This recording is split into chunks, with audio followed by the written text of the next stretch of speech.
வணக்கம். செங்கத்தில் அண்ணன் வீட்டு காதணி விழாவிற்கு கடன் வாங்கி அணிந்து வந்த 3.5 பவன் தங்க நகையை பறித்து சென்ற பெண்ணால் பரபரப்பு.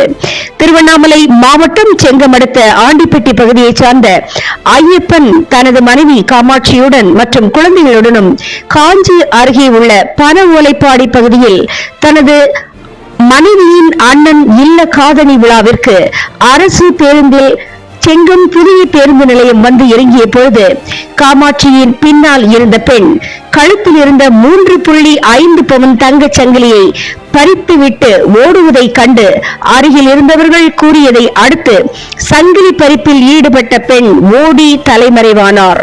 பின்னர் செயின் பறிப்பு சம்பந்தமாக செங்கம் காவல் நிலையத்தில் காமாட்சி புகார் அளித்தார்.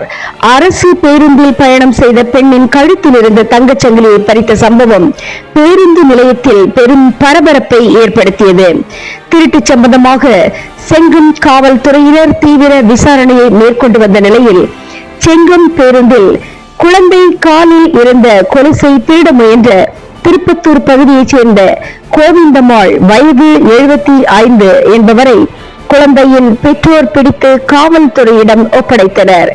திருப்பத்தூரை சேர்ந்த வயதான மூதாட்டி கோவிந்தம்மாளை காவல் நிலையத்திற்கு அழைத்து வந்து அவரிடம் சோதனையை மேற்கொண்ட பின்னர் கோவிந்தம்மாளுடன் வந்தவர்கள் யார் என தீவிரமாக விசாரணை மேற்கொண்டு வருகின்றார்கள். தினமுகம் எக்ஸ்பிரஸ் செய்திகளுக்காக மண்டல தலைமை செய்தியாளர் டி குருபரன் மற்றும் ஐயம்மாள்.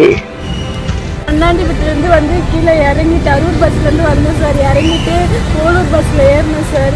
ஏறி நின்றுட்டு இருந்தேன் சார். நின்றுட்டு இருந்தது என் செயின் கையை வச்சது கூட எனக்கு தெரியல சார்.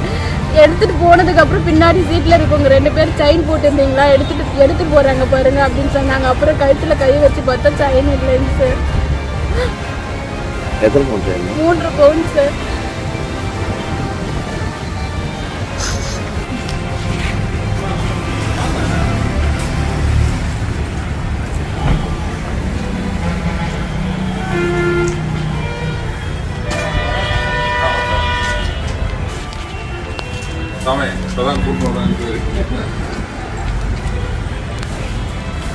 காலை 3.5 சவரம் போச்சுல திருப்பத்தூர் கொலுசு ஃபுல்லாக